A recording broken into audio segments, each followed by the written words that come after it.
timing is good because it gives you, plenty of time, before the deadline. So I do like the Steve Pierce acquisition though. I do as well. I think it's a low risk, high reward type of deal. He's hitting lefties really well this year, and he hasn't played a ton of games for the Blue Jays, but he's actually played very well before he was traded. I believe he was batting in the high 200s, and now he's batting 300 on the year after a couple games with Sox. He's also extremely familiar with the AL East, which helps. Yeah, he's been in the AL East since 2012 with Baltimore. And he's been on literally every single AL East team at this point, I think. Yeah. Except for the Yankees. Well, unless he was. Earlier, no, right? Yeah, in 2012 he played for him. That's crazy. And he will just be a lefty hitter, I assume. Yeah, and I especially with the rest of the team, we obviously the top of the lineup hits well, so you don't have to worry about that. But yeah, he'll be a lefty hitter if someone needs a day off here or there, situational type thing. Moreland is terrible with lefties, so that's probably where he'll fit in. Yeah, and that would be really good for Moreland to get a couple days off here and there, and Moreland really does hit righties really well. So, to have Pearson there play first base, and he'll play decent first as well defensively. So, I like it. I think it's a good deal, and I think it's just that's what Dombrowski's gonna have to do. He's gonna have to find these little, helpers here and there that aren't the big name guys because we don't have the prospects for them. Is there someone though outside the box? I just like David and I have tried to find a name for weeks. Colin Castro, my guy. Who's your guy? Colin Castro is my guy. Yeah, I don't know if that's a huge splash, but I would definitely do that. I think here he'd be a huge splash, just because I think he's hit well at Fenway, I believe, in his career, and he can play under the big stage. Play for the Cubs, he played for the Yankees. He could play everyday second base for us. I mean, Brendan Phillips now, another great signing. I thought very low risk, high reward type situation there too. But we'll have to see. Right now, I'm more upset with the bats than I am the pitching because I know who David Price is at this point, and he's not very clutch or great. But the bats, I would have liked to see anything tonight, just anything against Severino. Just one spark of life. Yeah, and Severino went out there and minus a few walks here and there. I mean, he was great. He gave up 2 hits tonight in 6 2/3, struck out 6. So he averaged a strikeout an inning and gave up 2 hits. So he was great again. And we had first and third with J.D. Martinez up, and he went fish on an ugly pitch on outside after like 2 or 3 in a row out there. So that was frustrating to watch. Yeah, and just hopefully they gain their footing. I mean, it's a pretty easy schedule for the month of July, so they should be able to work on some things. Yeah, after the series with Washington, which we should take 2 out of 3 of, I'm going to say we're going to take 2 out of 3 of, just because I think we come back strong, and they've been, like I said, at the top of the show, they've been struggling this year at the Nationals. They aren't who they thought they were going to be, and there's maybe a little doubt out there with that club right now. So I think we take 2 out of 3 from there. I think we need it because even though we do have an easier month, with the schedule, we do need to kind of bounce back from this kind of humiliating series here. Yeah, let's just go through that right now, I guess. We've already talked about Porcello, Scherzer. That's the type of a game you're just kind of hoping to tread water and maybe eke it out. Yeah, you get lucky at the end, basically. Yeah. Also, just before I forget, did anyone notice that the Seattle Mariners are half a game out of the AL West? Yeah, they've won like 9 straight or something crazy. Paxton pitched amazing tonight. They've won 7 in a row, and they're now half a game out. Really? Wow. Yeah, because the Astros dropping games to the Rays. They've lost 3 in a row now, and the Rays, Austin sent me a stat today, are like 9-1 their last 10 against Houston and Washington and New York. Yeah, Washington and New York. Yeah, I wasn't even paying attention to them. That's kind of surprising because I thought after we swept them, that they were dead. Maybe they would go away. Yeah, I mean, but it was so bad. It's so bad in the AL. I just figured, I figured they might hang on, but they just wouldn't be quite as relevant. Yeah, good for We don't them. see them till August either. So Yeah, I mean, really, that's great from there. I don't know if you guys saw that the Futures game. Did you guys catch that at all? No. no. So they had they call it a Futures game, and it was Seattle. They had them wearing tank top jerseys. They could wear their hats backwards. There was like this new futuristic logo, and it was awesome. And the Seattle won the game. But for anyone that doesn't know what I'm talking about, just go look it up on Twitter or YouTube, whatever. Look up the highlights from the games. They just kind of allowed them to wear like funky jerseys that you would see in like a celebrity like softball game. It was like cut off jerseys, like red colors with like crazy designs on it, and you could wear your hat backwards and kind of just like have some different type of. I don't like that. You don't like it? You're being a baseball purist. Yeah, I just like King Felix kind of wears his hat kind of cocked. Fernando Rodney style. Yeah, exactly. That was weird too. He has like a do-rag on, then he kind of like fits it on top of his head. And when they wear too much bling, that kind of turns me off. I just like it traditional. Our best player's got a big ass chain around his neck. I know. That's the Pez. Remember did you see his diamonds break this year? Yes.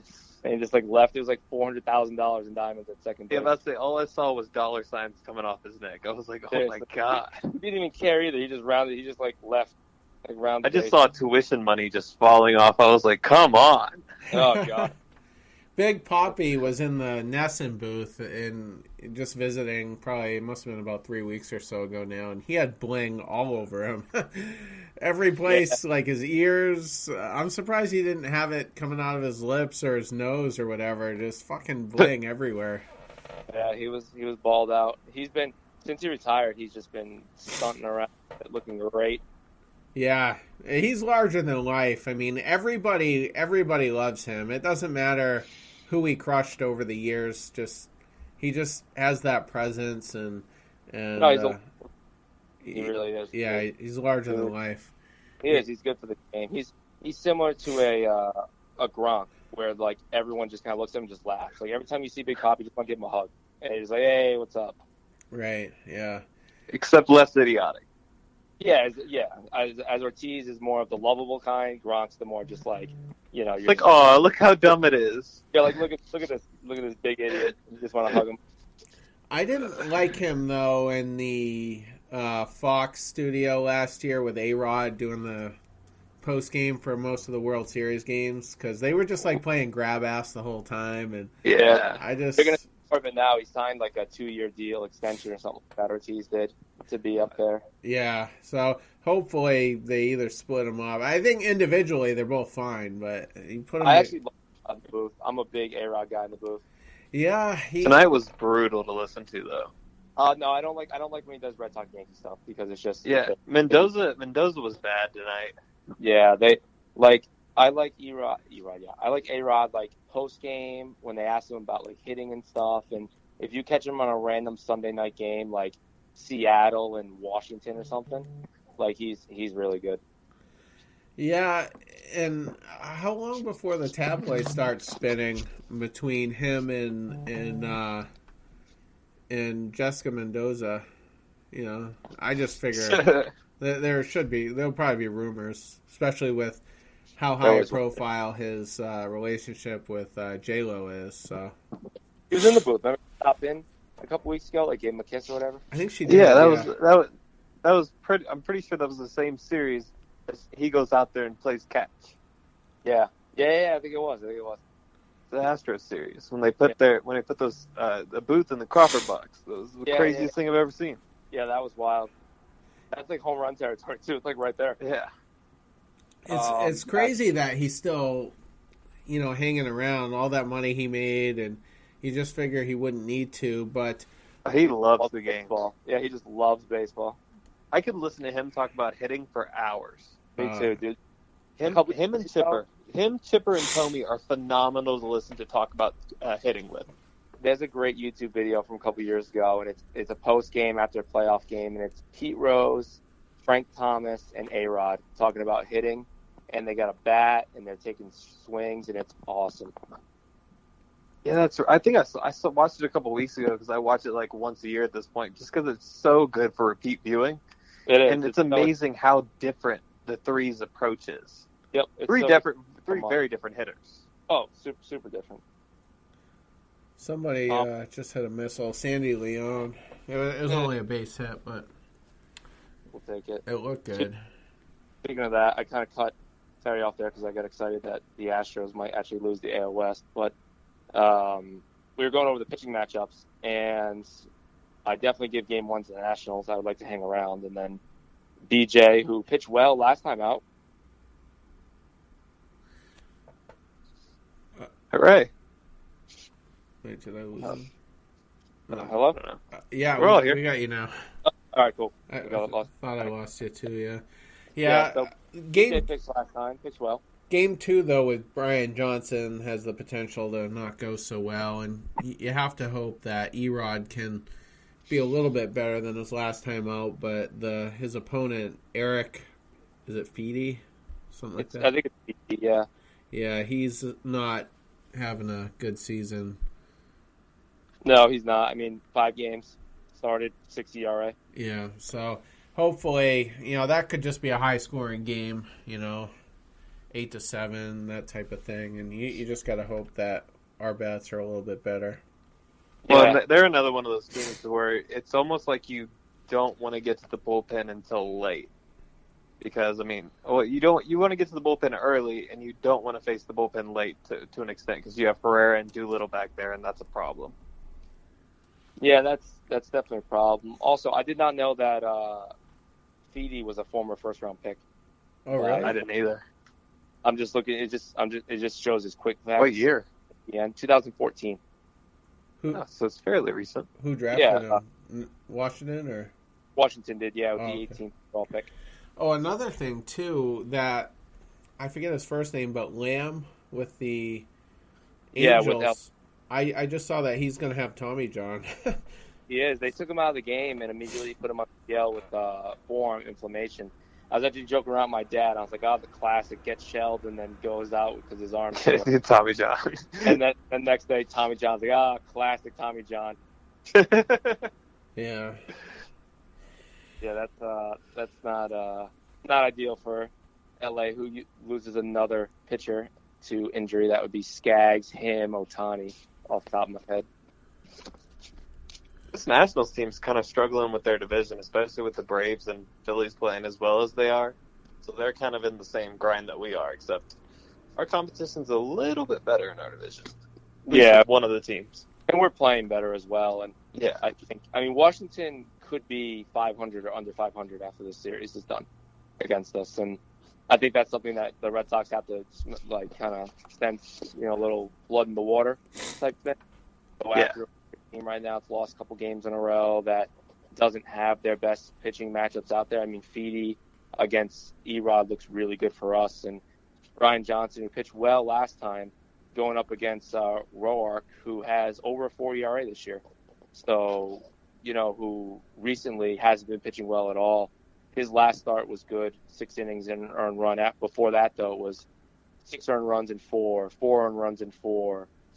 A basic quality start against the Yankees. So he's been struggling this year too. So 2 very winnable games after a tough one with Scherzer. I don't do this a lot, but the Nationals are playing the Phillies today, and I've been watching the Phillies a lot lately. Gabe Kapler made a phenomenal move in the 5th inning today. They had 2 runners on in the pitcher spot coming up with Arrieta. He basically told Arrieta, "Hey, I'm pinch hitting Carlos Santana because we're down 3-0." Arrieta tries to fight back and all that. They come in, they have a 3-run inning, and wind up winning the baseball game, all because Kapler makes that sudden decision in the 5th inning when Arrieta's only at 76 pitches. Mm-hmm. That's a good move from another smart baseball guy, and that shows it on another level too. He talked to Arrieta about it, but still had final word. He didn't let Arrieta talk himself out of it, and that just kind of shows that he's a little bit of a player's manager as well there. That's almost the equivalence, though, of taking out Chris Sale in a situation like that. So it's pretty dramatic that he actually did it. Yeah. Well, and a good hitting pitcher, too. I mean, you have 2 on with, I think, 1 out. if you're Arrieta, I know you want to bat, but Carlos Santana had the numbers.